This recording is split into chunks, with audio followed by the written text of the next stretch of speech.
Important that people are doing work to try to address their implicit bias. This is the challenge that we have with police departments and military trying to address implicit bias. This is why judges and prosecutors have to work on implicit bias, because when we do studies in this country and we take a look at the fact that black folk and white folk use drugs at the same rate, but black folk are 5 times more likely to be convicted and in jail because of those. It's implicit bias that is manifesting itself. It is the struggle that police have when they see somebody, that there is implicit bias that is manifesting in them in that moment in time. It is implicit bias that is at work in teachers when they are in schools, that our children of color, spend more time in suspension and detention than white children do for the exact same things. It's implicit bias that manifests itself in all these things, and part of it is because we fail to see each other as the full human beings that we have been created by God to be in this world.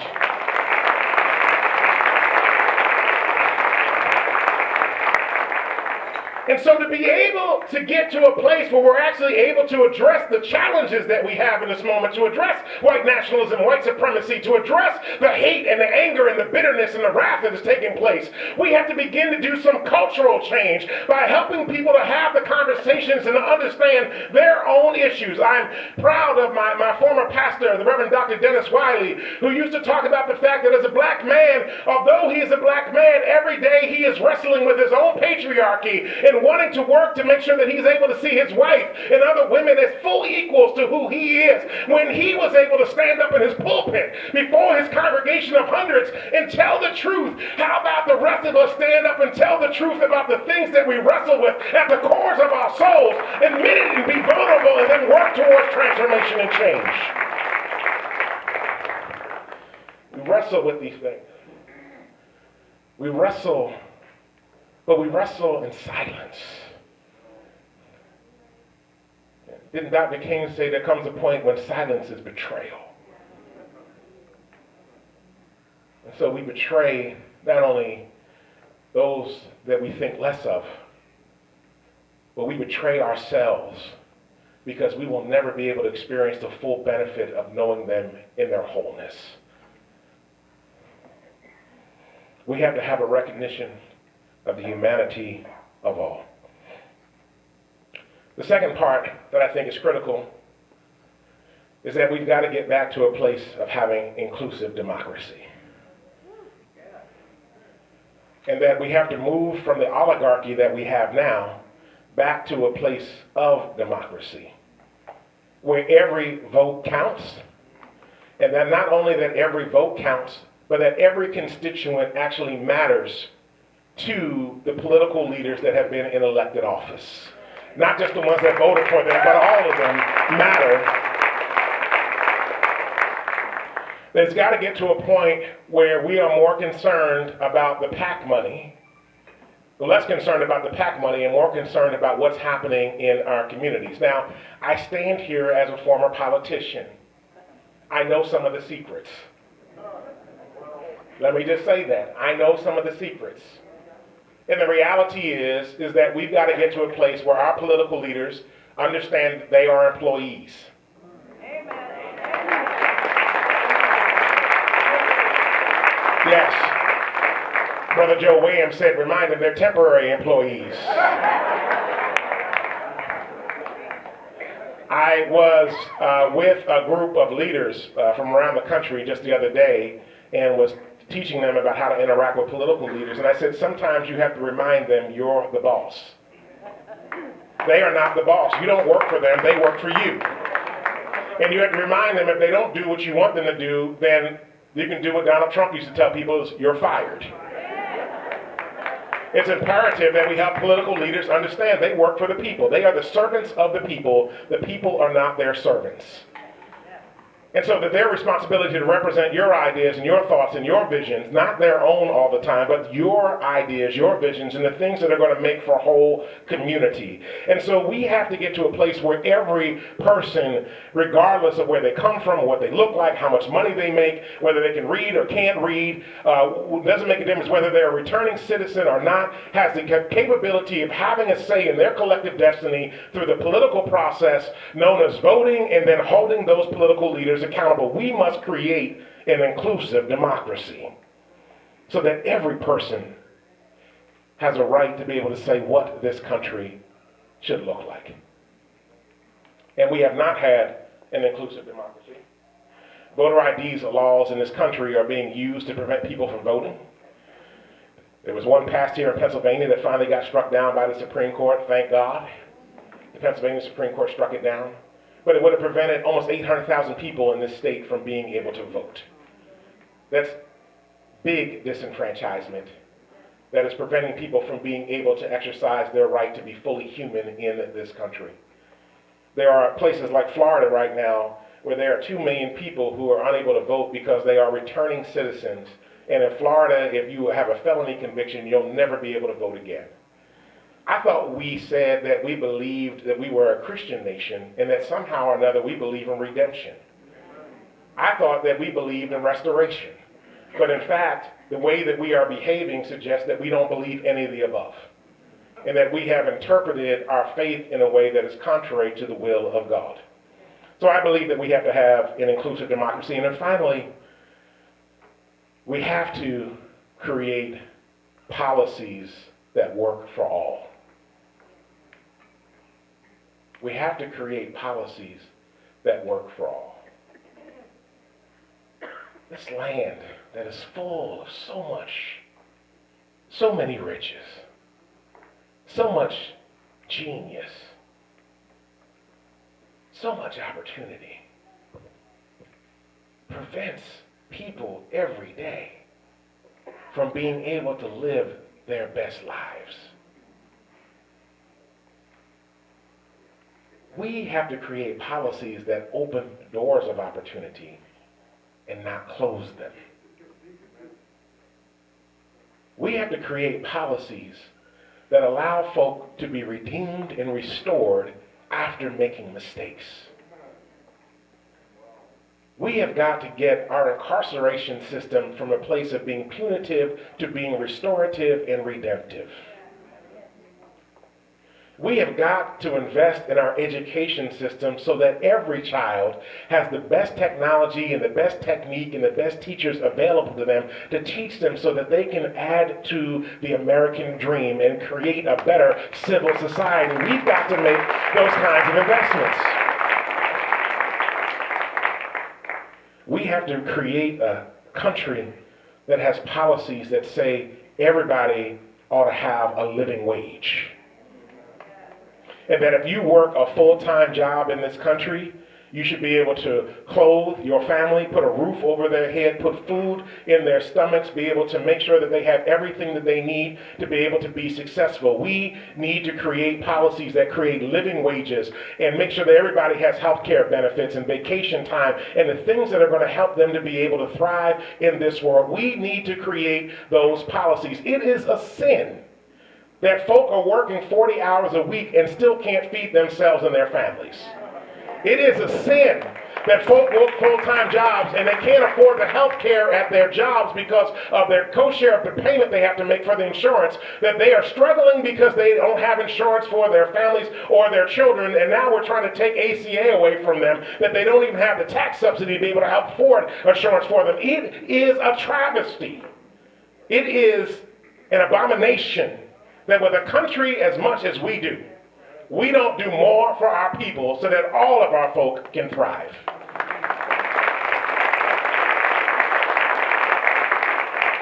It is my belief, brothers and sisters, that it is imperative for us that we must address the issues of racism, address the issues of extreme materialism, and to continue to address the issues of militarism that are impacting our nation, because we will never be able to live in the fullest idea of what we are supposed to be until we are vulnerable. We are willing to confess our struggles and begin to say, we will work on this. We don't want racism, we don't want extreme materialism, and we don't want militarism that's going to rip our country to shreds.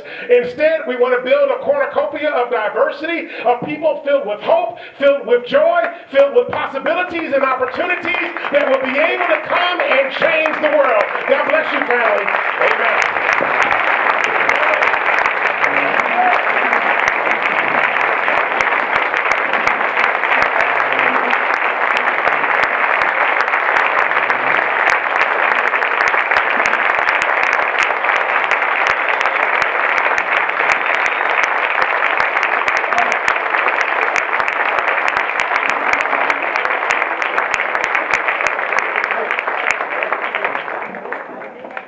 thank you for rising to your feet.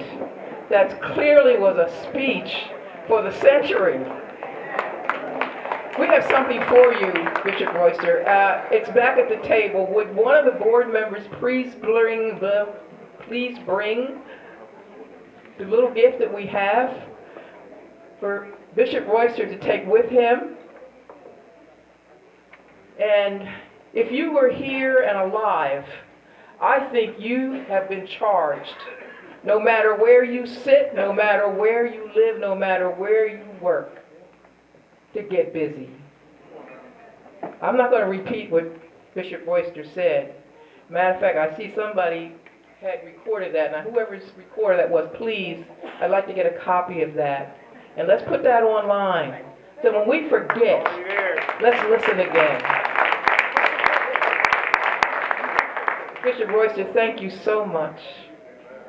I knew this gentleman when he was a student pastor. Boy, have you come a long way. Bishop, we present this to you as a small token.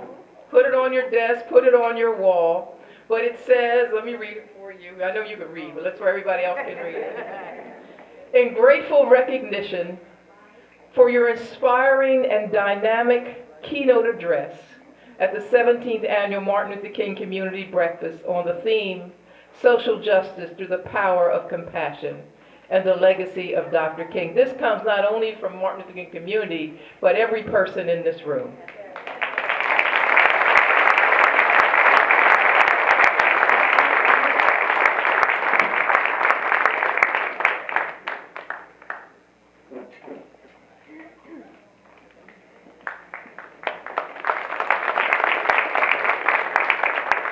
The bishop is hard to catch, but I think if you want the people who inspire you and who work for you, who live with you, if you want them to hear him again, try to engage him.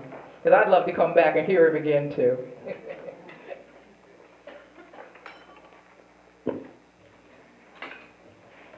Just want to make some acknowledgments. You know, all of you are very special. I mean, I looked at the guest list today and I wanted to cry. Because some of you have been with us from the very first breakfast, and some of you are brand new, and you stepped out on courage and faith today to be with this community. So, of course, we want to thank Bishop Royster. Before I do that, I have some other important things to do. Susan Ruzidla, would you come forward?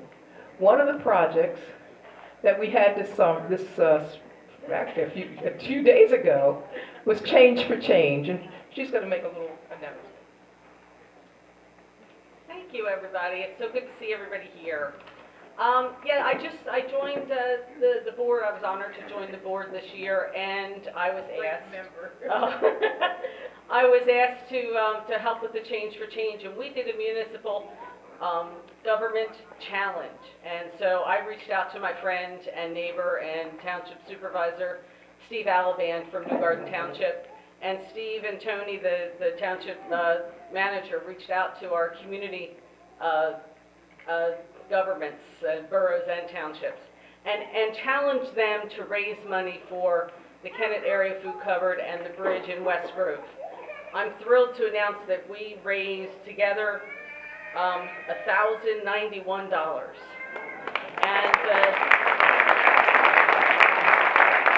the winner of the challenge was Kennett Township, who went above and beyond. And so I'd like them just to stand up so we can say hi and thank you. Did they leave?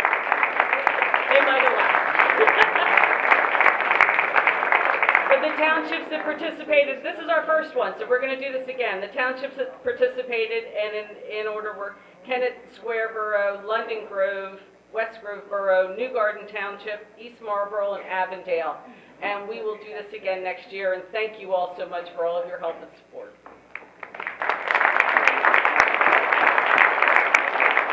This was in the context of presentations. You saw the first one to Bishop Royster. The second one, we plan to do a presentation to all of the townships. It's just too many and take too much time, but we do have something special for you too.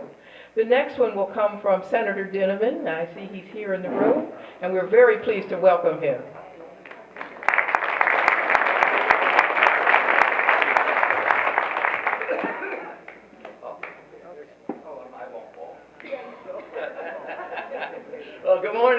everyone. Hey, that's the spirit. And it's good to be here. Each year I come, I think I've came from the first one to now to present the citation on behalf of the Senate. When I do so, I see Representative Lawrence here, so I present it on his behalf, and I see Terrence Burrell, I present it on all of our behalves. But in so doing, let me note, don't look to government to solve your problem. All right? Remember, Reinhold Niebuhr said that America is to be the light on the hill for all of the world to see. Then it is not government that's the light in the hill, it's you that's the light in the hill. It's we, the people, that are the light on the hill. We are in a situation, whether it be the national level or even the state level, where the tax and money and partisanship has taken over. Very rarely do we have the question, what's in the best interest of the citizens, of the people? And so we, the people, need to stand up. We, the people, need to make sure that we have a just and a fair society, don't we? It's our responsibility. And so while I present this citation, and I'm happy that the Senate of Pennsylvania recognizes Martin Luther King Day and week, it is us who is the light on the hill. It is us who will make sure that the fundamental values of this nation become a reality. Let Trump say whatever he wants. He's going to say it anyway.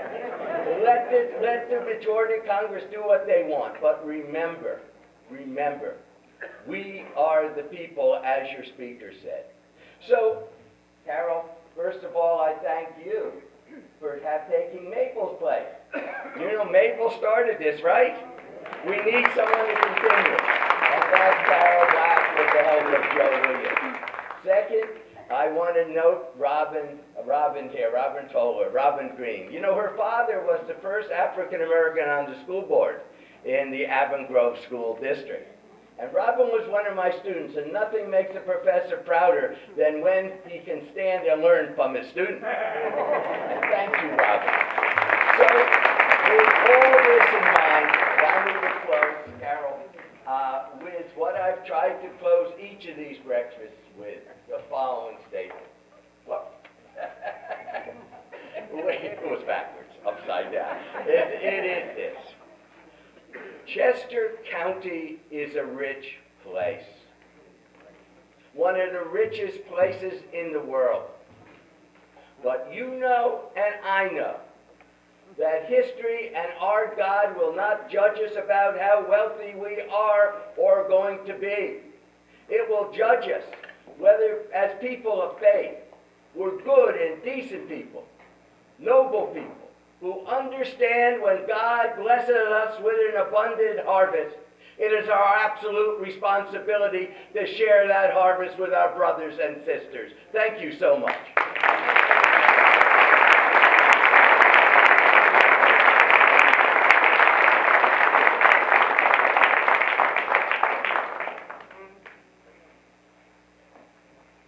And our next presentation is coming from Commissioner Charles Farrell, or his designee. Okay.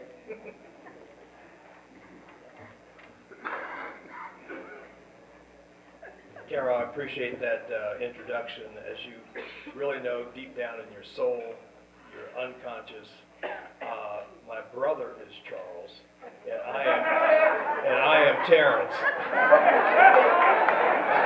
Now, Carol did go to Lincoln University at the same time that my brother went to Lincoln University, but Your dad was my teacher. I'm sure he'll forgive you. Anyway, I see you do have it down here written, Commissioner Charles Farrell. I'll have to send Slim. Those of you know who Slim is. That's my brother's Rabble name, and those of you who don't know what Rabble is probably didn't go to Lincoln. But anyway, I'm pleased to be here in my own capacity.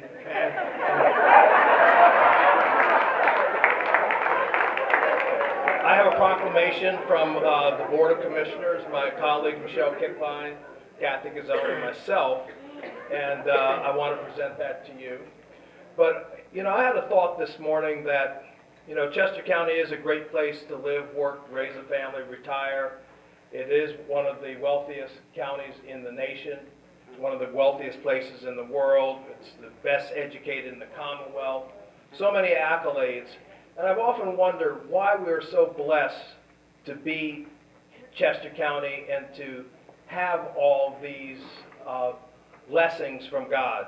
And it might be, just I'm testing this thesis now, it might be that from the beginning, so many people who were Chester Countyans were willing to share their bounty. From the Lenape Indians who welcomed the Europeans, from the Quakers here who stood with the slaves and formed the Underground Railroad, from so many of you who are in this room and are willing to share your blessings. When you give, God acknowledges that and gives back, and maybe that's why we're so blessed. So thank you all for coming and continuing the tradition of Martin Luther King, for living his legend, and for being here and for helping make Chester County the great place it is to be and to serve. Thank you, Carol, for all you do. And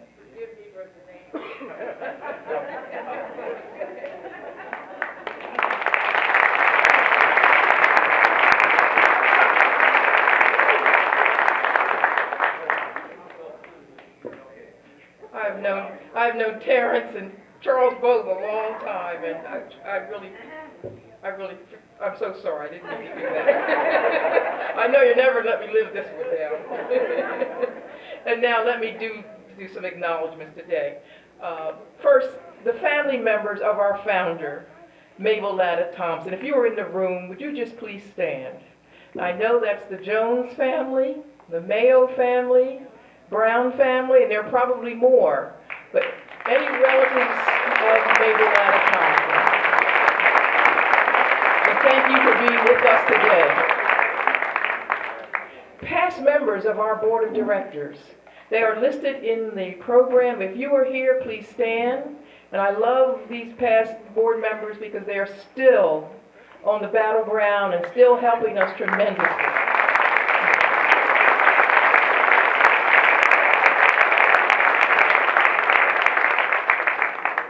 Our current board members.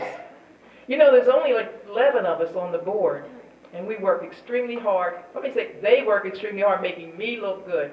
Current board members, I know you're busy, but if you will please stand now.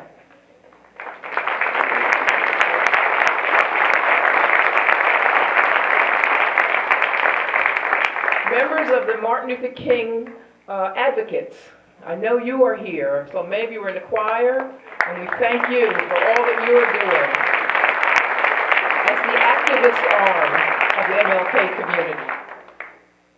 You've already heard from our elected officials, Senator Dinniman and Representative John Lawrence. You didn't hear from you, but you're here, and we thank you for that.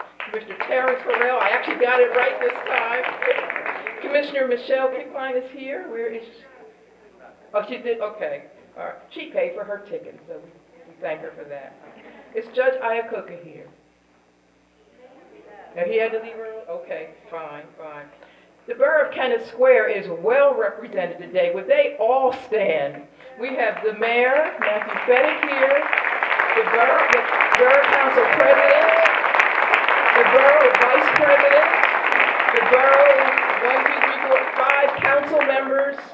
We have the Chief of Police, William Holsworth. We have the Borough Manager. And we're just so happy that you have continued to support us through the years. It was actually through Mabel working with the Borough of Kennett Square, this became a reality. And they've been supporting us and been with us these many years. Kennett Township, the winners of the Change for Change. I think you're here. Are they still here? Did they had to go? Okay. Oh, one. Thank you. One in the back.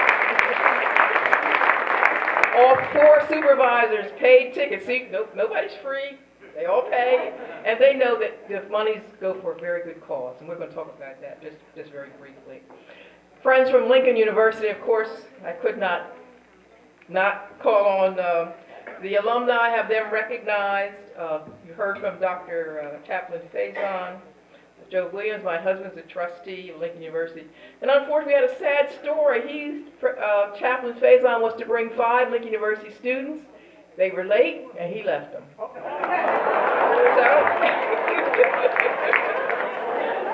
but we're glad he was here. And I know the students are here with us in spirit. They were here last year, and they were looking forward. But they've got to learn timeliness too, right? Cheney University. We have the president of Cheney, Dr. Aaron Walton, and his students are here.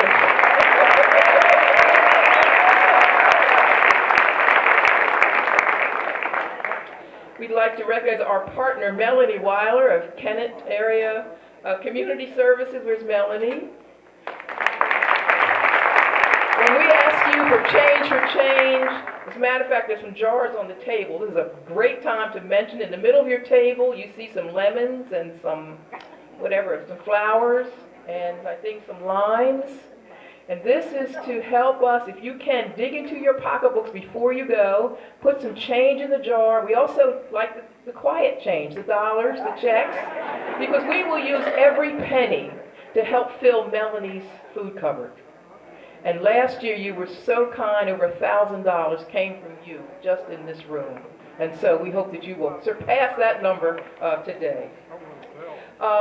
We'd like to acknowledge members of the Kendall Crosslands community. They bought a table, they are all here. We'd like them to stand, including Phil Devon, the CEO. We also have the Chief Operations Officer, we have the marketing people, we have the health people, and they have been wonderful. They were volunteering today serving juice and coffee. We have the Kendall residents, yes, wonderful. I think there may be over 20, 25 Kendall people here in the room. And maybe one day I'll be able to afford that, but no, take it all back. It's beautiful, and I will say to you, Kendall has allowed us to meet, have our regular meetings at their beautiful dining room on the Crosslands campus, and we are so very grateful for that. So they're supporting us throughout the year. Our program participants today, of course, we're so extremely grateful for you, Bishop Royster, Dr. Anita Powell, Marvin Powell, Robin Green Toller, and the choir, and where is the Honorable Mayor Spencer? Won't get that one wrong again.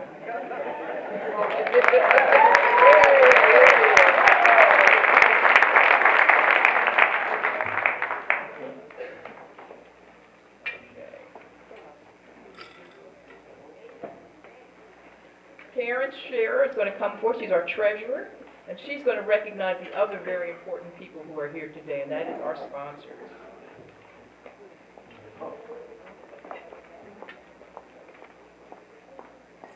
Well, good morning again. The people that I'm going to mention in this in-kind sponsors, some participate